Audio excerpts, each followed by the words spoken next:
This universe is managed by the powerful law of attraction. And what that means is, when you offer a vibration, what matches it comes to it.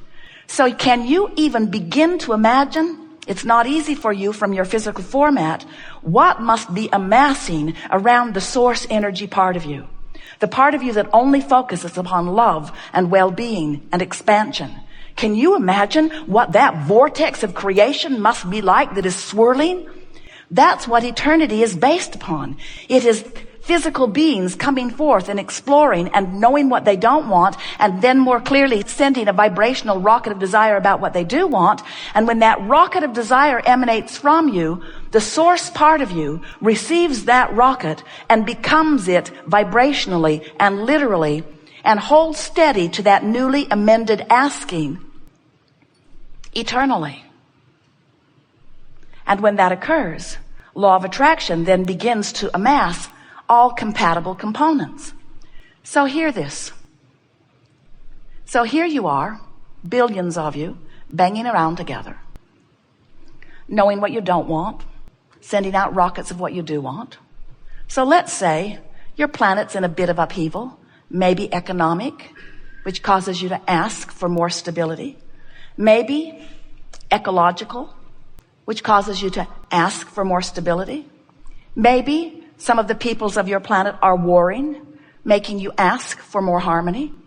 So as you are asking, billions of you, for more stability, for more well-being, for more harmony, the source energy part of you is receiving each and every one of those requests and holding it as the eternal promise of your future. And this is the part that we really, really want you to hear. Law of attraction responding to those requests. Law of attraction responding to that focused, pure asking. Law of attraction's response is causing an assembling of all cooperative components. This is something that most of our physical friends have a hard time wrapping their thoughts around, because you are so physically oriented. You are so accustomed to looking at the knock on wood, what I can see and hear and smell and taste and touch, aspects of your environment, that you miss sometimes altogether the fact that you are, and everything else is, and everyone else is, a vibrational being. Everything is vibrational. And so when these rockets of desires emanate from you, leading edge creators out here on the leading edge of thought, when those rockets of desires emanate from you, source receives them and becomes them, and a vibrational vortex of creation is assembled. We're not kidding you. It must happen. It always happens before there is ever any physical manifestation. When you try to tell the story of how your earth came to be, you're not even close to understanding that everything is vibrational first. Everything is thought, focused thought. And when focused thought is held longer, it becomes form. It becomes the material, manifestational world that you know.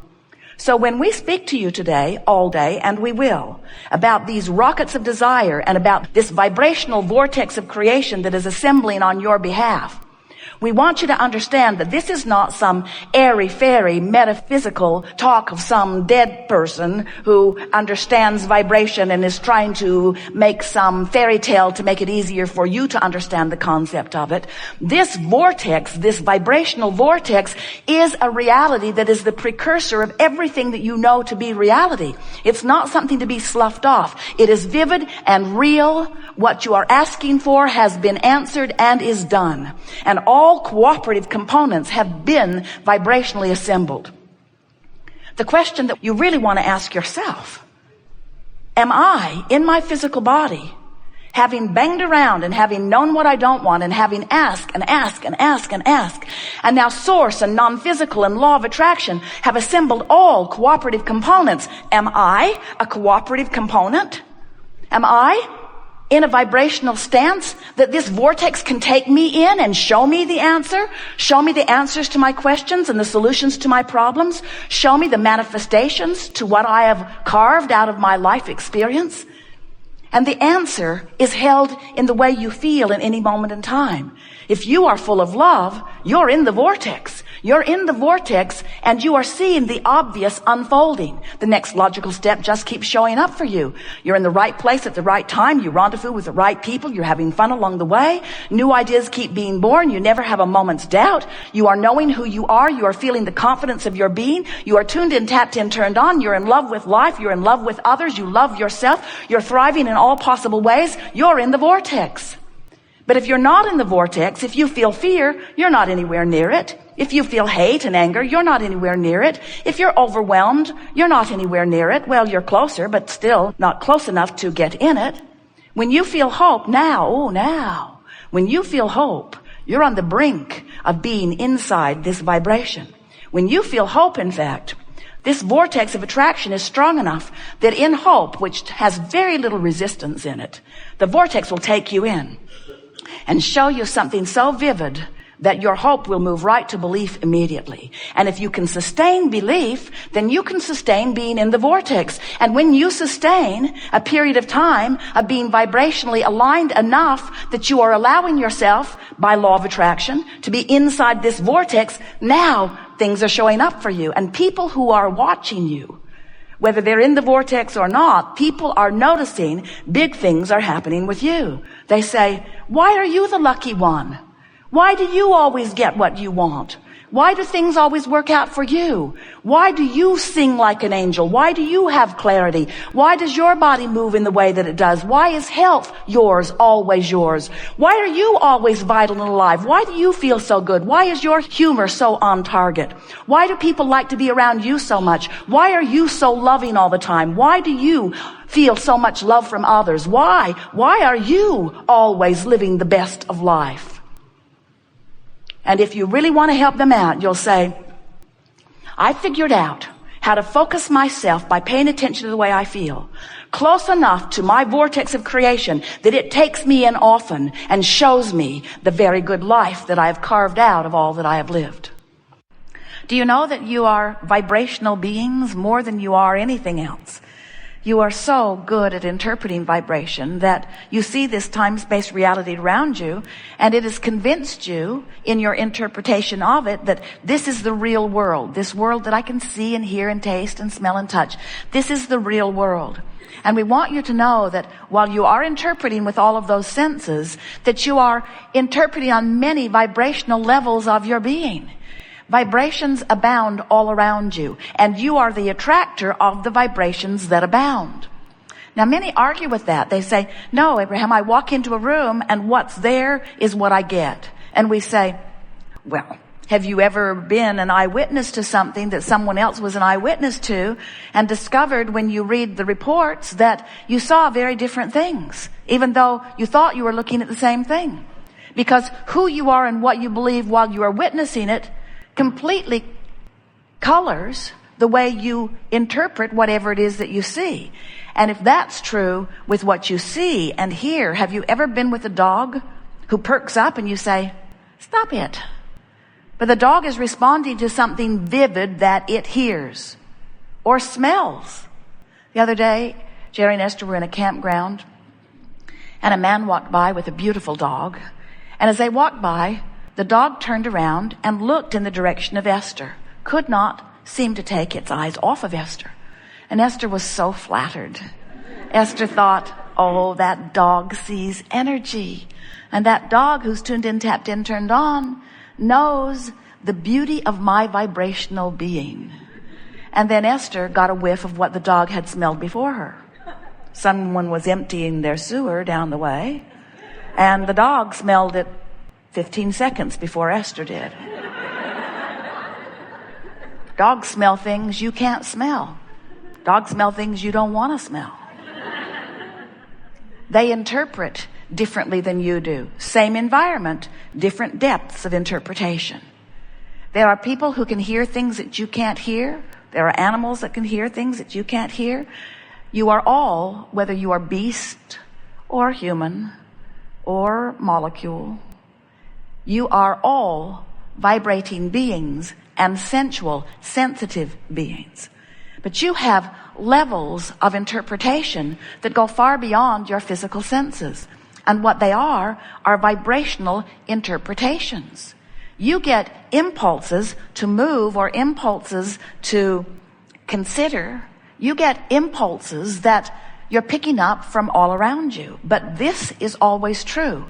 You never receive an impulse or an experience that is a departure from your vibrational countenance. In other words, you train yourself by living in your environment into your habits of vibrations. And your habits of vibrations are what your beliefs and expectations really are. So, without meaning to, most humans have allowed their environment to train them into patterns of expectation that serve you in many cases and hinder you in others. And this gathering is about learning to utilize your guidance system in order to understand what you're receiving and whether it is beneficial to who you are, who you have become, or whether it is detrimental. Whether focusing upon it causes you to allow the creation, or whether focusing upon it allows you to hinder the creation. It's fun to realize that you are vibrational beings. But before being a vibrational being in your physical body can be very meaningful to you, you have to understand that this physical part that you know as you, that all of your friends have identified through your countenance and your personality, is but a very small part of who you really are. Because while you are in this physical body, there is a larger part of you that is source energy, vibration, non-physical. And that part of you, man has been calling it soul. Sometimes man calls it source or God. But that non-physical part of you is by far and away the larger, dominant part of you. And that part of you knows your well-being. That part of you has been accumulating since the beginning of your existence, and that's so far back we couldn't even begin to define that for you. Since the beginning of your existence, that part of you has been garnering and gathering and focusing upon the very best that your life experience has been able to hone out. In other words, this source energy is a vibrational vortex of well-being that defies physical human description. We just can't give it words, but sometimes your physical senses feel it, and you recognize it as love or appreciation or joy. Those moments of exhilaration are the best interpretation that you ever are able to utilize in order to define this vortex of well-being that really explains who you are.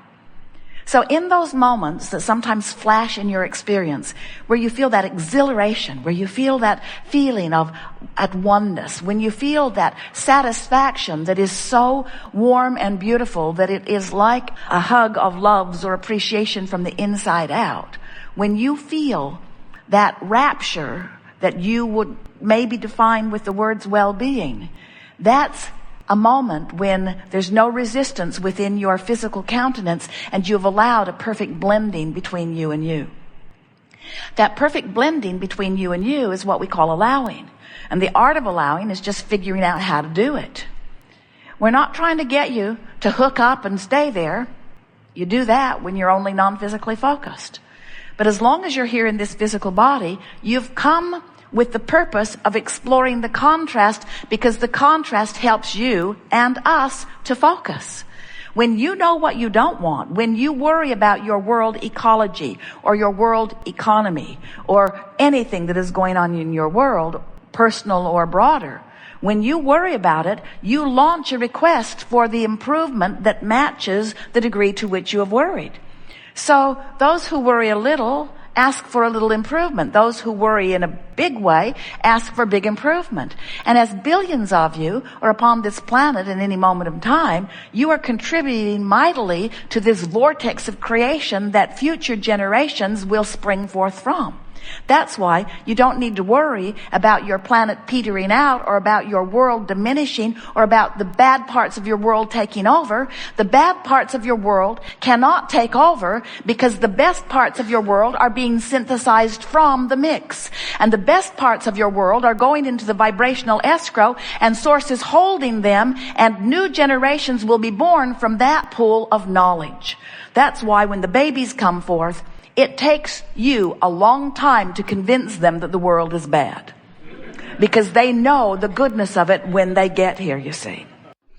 Get into the vortex and milk it for all it's worth and stay there and feel the resonance of it and know who you are. And the more you're in that vortex, the more you become unwilling to hang around outside of it. And the more you're in it, the more you feel the familiarity of it, the more you tune